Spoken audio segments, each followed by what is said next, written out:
What's up, everybody? I'm joined here today with Blake McFarland. He's the Senior Manager of Match Presentation and Esports at Sporting Kansas City. He's been with them for about 3 years now. But he started in sports. His first experience was, it looks like, about 10 years ago. And so maybe, that started in high school. Maybe you'd like to tell us kind of your story and how you got here. Yeah, so I started as an intern at Sporting Kansas City in 2012. Wow. And at that time, Major League Soccer was a lot different. Sporting Kansas City was a lot different as well. And they had just come off a rebrand second year in the stadium. And so I was in a program in high school that was, we called them 21st century programs at our high school. And so you could pick a different kind of like major in high school. And so I picked video editing and broadcast, did really well in it, and was kind of looking for a new challenge. And so I just took a shot and just emailed someone at Sporting and was like, "Hey, any chance you guys have an unpaid internship that I could at least shadow or do something like that?" Luckily, they said yes, and one thing led to another, and I went from being an unpaid intern to being a paid intern for a year to then being part time to then being a freelancer with them to then getting a full time job right at the end of college. And so I've been here a long time. It's Wow. been a great ride. And I think, I was making a joke the other day to some people that our coach, Peter Vermes, he just had his like 150th win not too long ago, maybe a couple of matches ago. Yeah. So I did the math for myself, and I think I'm at like 105 or something. So I've been here for a long time, but it works out. That's incredible. I didn't know it went back that far. Wow. So Yeah. it was a journey to get here. Yeah, 17 is when I started. I just turned 17. Now I'm 25, almost 26. So I feel like there's a lot of people here that have seen me grow up, and I feel like I've seen a lot of other people grow up as well.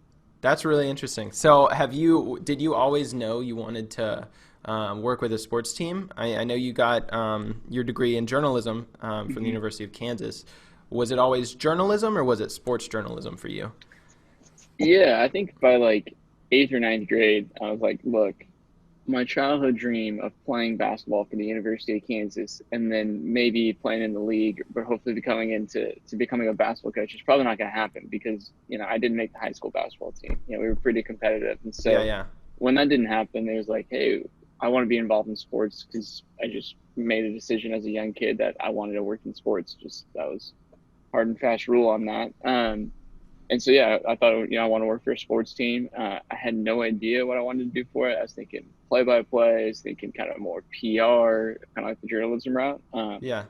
And just the more I got into it, the more I kind of realized that there's so many different aspects to a sports team. You got sponsorship, you got marketing. There's subsets of marketing, comms, community relations, ticket sales, events. There's a lot going on at a Sure. sports team. And so once I started at Sporting, when I was an intern, I started to realize that you can have jobs in marketing and they do this. I kind of started to lean towards that way.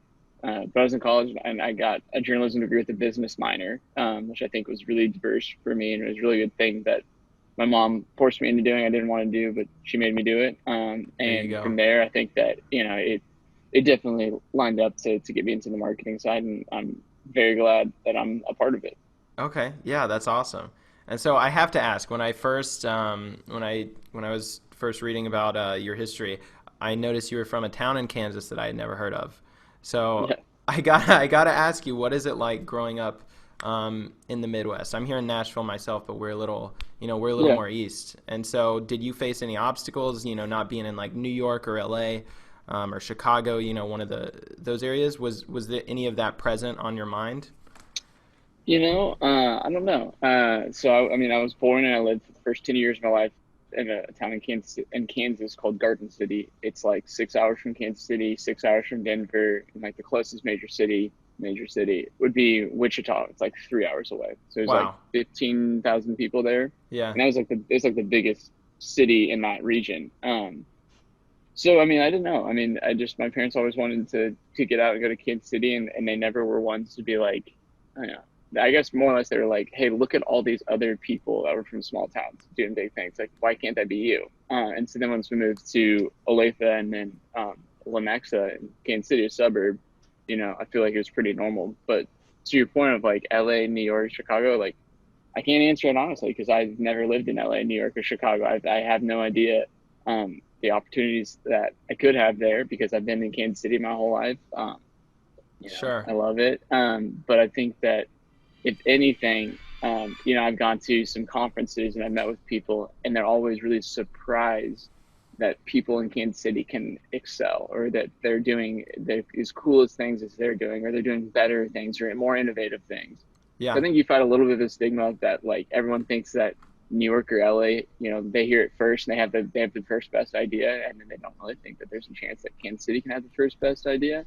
But I think that if anyone who does their research and they check out Kansas City or they visit Kansas City, they'll realize that this is a city that's just popping, and it's got talent all over the place, and it's growing really fast. And there's a lot of really smart companies and a lot of really smart people here that they're able to do anything you can. I mean, they're as smart here as they are in New York. They're as talented here as they are in Chicago. They're as Yeah. creative here as they are in LA. It's just it doesn't necessarily get the recognition that it deserves sometimes.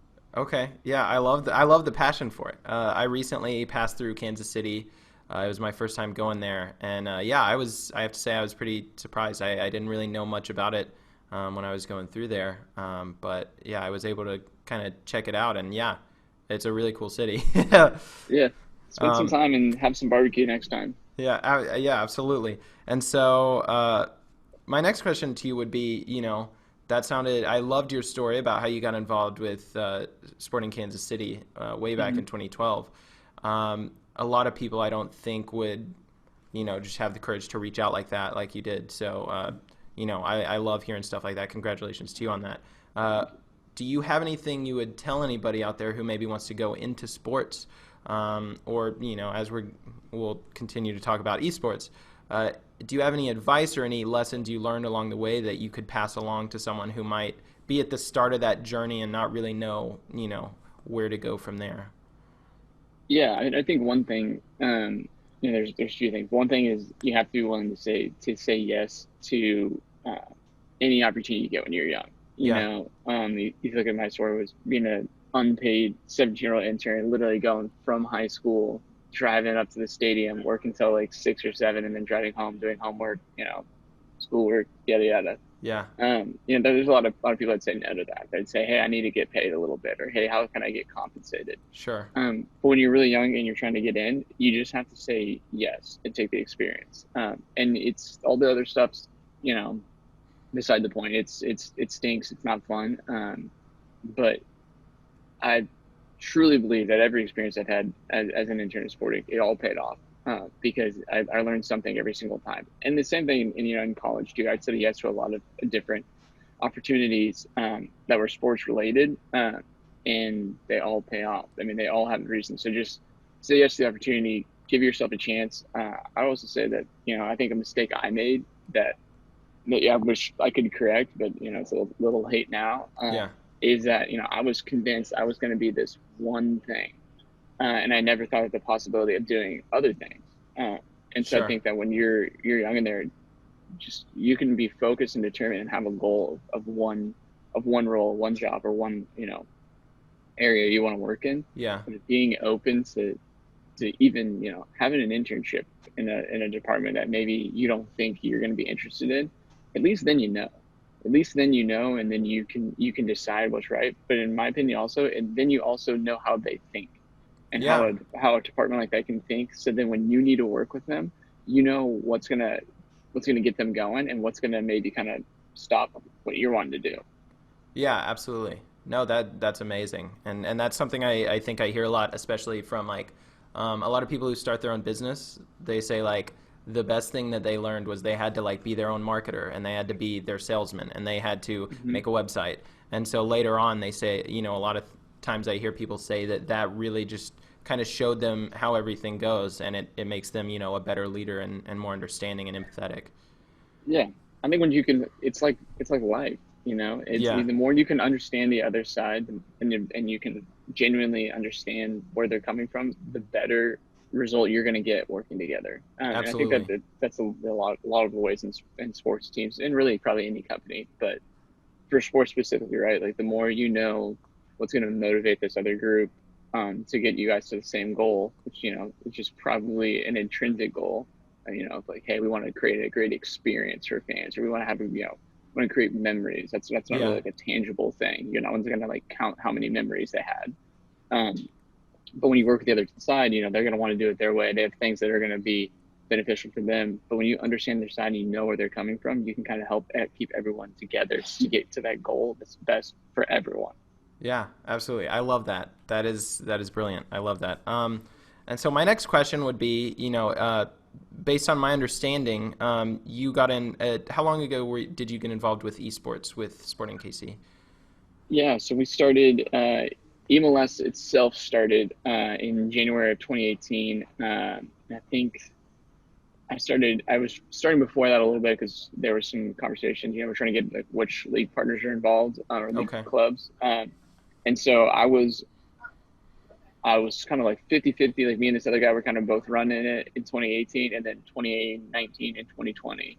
I've taken it over full time, everything from getting players signed to marketing to getting us to our places where we travel. So I've been with Yeah. it since the start, but like full time within my job title the last 2 years. Okay. And so my next question would have to be, did you grow up like playing video games? And if so, did you play FIFA? Like, have you always been into that world, or was that kind of an introduction to you when it kind of came into the scene? Yeah, no, I mean, I've always been into video games. I'm definitely, I remember being really excited about Madden as a kid and college football, the NCAA college football and NCAA college basketball. Yeah. But when I moved from Southwest Kansas to Kansas City, moved to a suburban city in the U.S. where there's a lot of kids who play soccer there, and being from a smaller town, Southwest Kansas, which is very kind of like it's West Southwest Kansas is a little bit like West Texas in both how it looks and how it kind of acts with sports. So like I didn't play soccer growing up, but Yeah. all my friends in Kansas City played soccer, every single one of them. And so I was really at this like crossroads, like all right, I can either become a soccer player, which sounds really difficult in fifth grade. Yeah. Let me just become a Um, soccer player real quick. yeah, I can start, I can convince mom and dad to put me in rec soccer games and I can Sure. just bust my butt and maybe one day I'll get on one of their competitive teams. Or I can just get this video game, FIFA, and I can just become really good at that game and then I can be competitive with my friends there. And so Yeah. that's how it started for me in soccer. I mean, I really wasn't even a fan of soccer until that happened. And then yeah, fifth grade or probably more like seventh grade-ish. Started playing FIFA, and then I started recognizing the players. And then next thing you know, oh hey, there's some international soccer on. There's a World Cup. Let's watch that. All right, hey, now there's Premier League on NBC. All right, watch that. Hey, I remember this Wayne Rooney character. Hey, I just scored a goal with him, this morning in FIFA. Yeah. Now he's scoring goals in real life. So then, and then, by that point in time, I was hooked and I loved it. I would say the the other side of that is right. That's how I got into soccer, but then also from like competitive video game standpoint, my like core group of like high school and middle school friends, we'd always create tournaments that we would have out of my parents' basement. It's double elimination. We had a whiteboard. We put everyone's name up there. We'd have a golden boot race. We just see who's gonna have the most, golden boot race, I and it love went it. on from freshman year of high school all the way to junior year of college. And so I think from there, I was kind of like, well, hey, wow, this thing's growing. It was never planned to get involved with esports. And my involvement from sporting was literally like, hey, you play FIFA, you're 22, 23 years old. Seems like this could be right up your alley. Let us know if this thing pops. And obviously, this year it popped. Yeah, absolutely. That's awesome. Do you have any something I'm really interested in is being like a fan of sports and of esports myself, as you are. I've always thought it's really interesting how there are certain things about sports that can't be done in esports, and there's a lot of things in esports that really can't be done with sports. Do you have anything, any learnings that you think you've brought over from sports into esports or vice versa?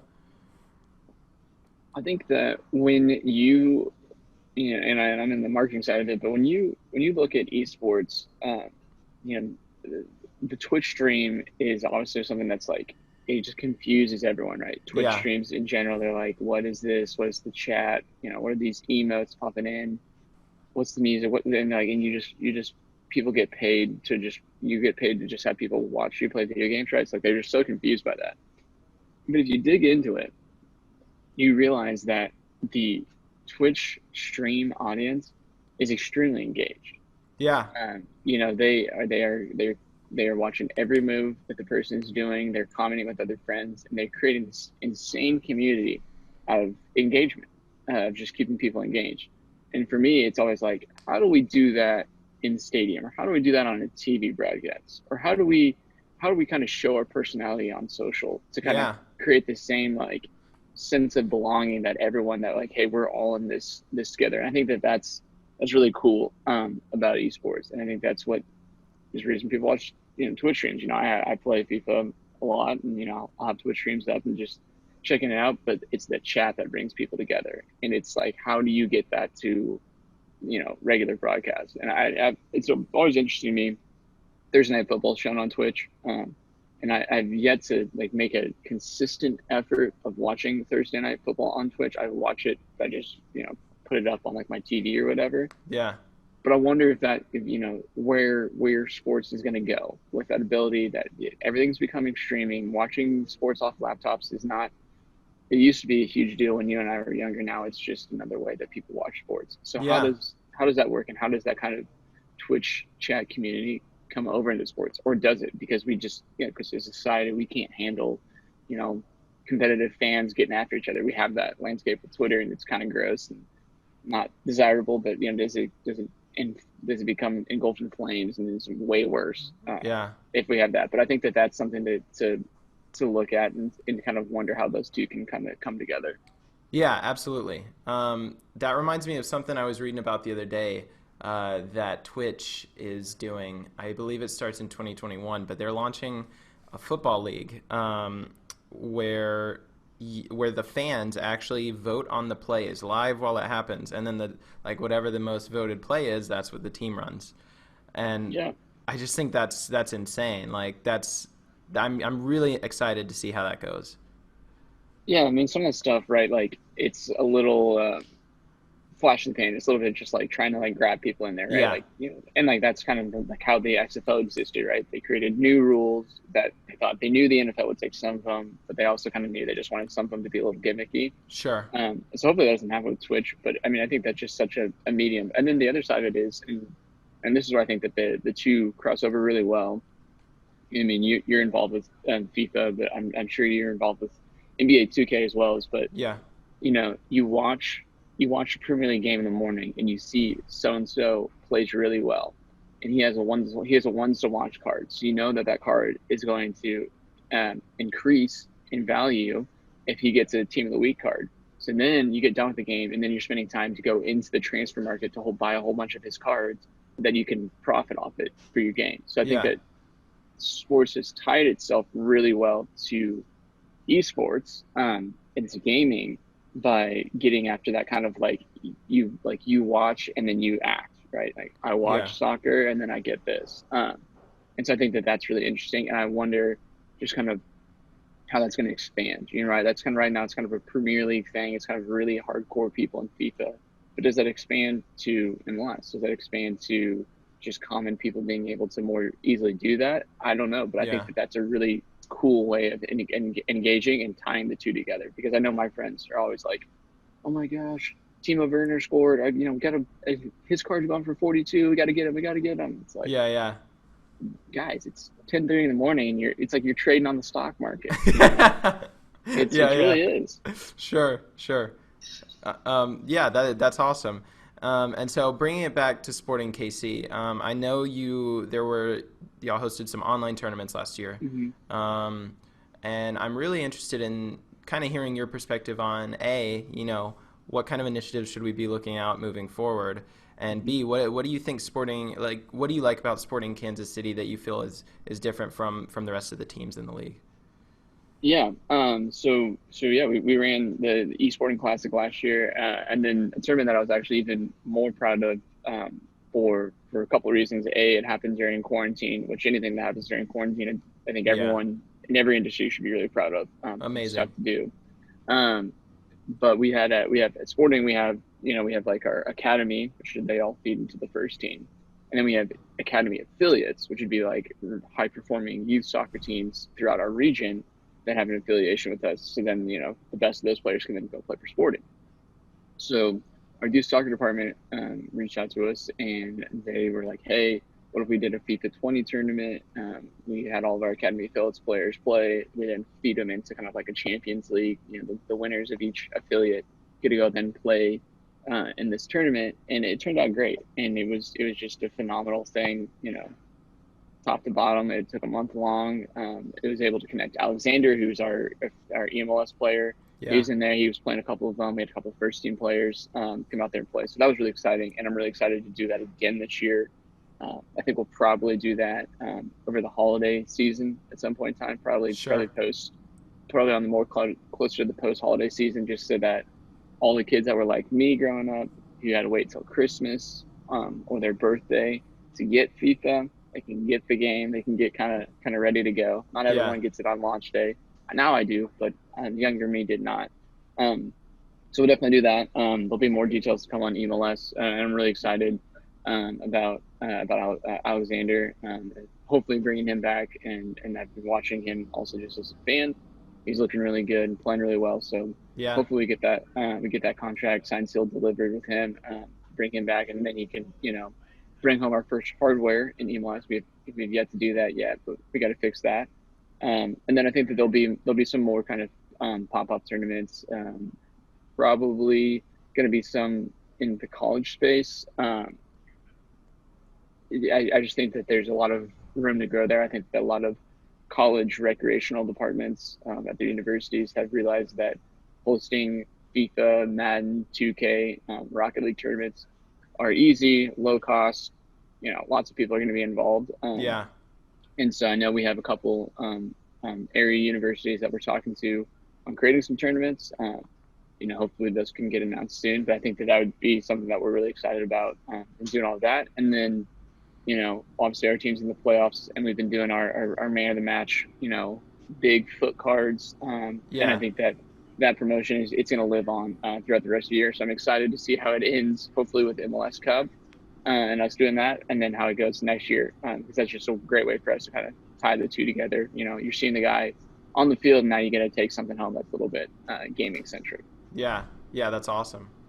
Well, fantastic. Well, Blake, thank you so much for being on today. It's been a pleasure. Is there anything else? Anything else you wanted to share with everybody? Any shout outs you got? No, I'm good. I would say, hey, shout out for you for reaching out and doing your research on me. And it makes me feel super old somehow that, people can do research on me. And you're like 10 years ago. It's like, man, I feel like that was yesterday. And I was a 17-year-old unpaid intern here at Sporting. Very appreciate it, man. Keep up the good work. I know you and I'll be in touch, and good luck with the rest of the podcast. Hopefully episode 1 doesn't deter people away. Hopefully this is just like leaning in. They're like, all right, this is the worst one, so it's only gonna get better from here. No, no, no. This is we peaked early. We peaked. This was great. I really enjoyed talking to you, Blake. All right, looking forward to everybody hearing this. So I guess we'll see you whenever this goes live. Have a good one, Blake. See you.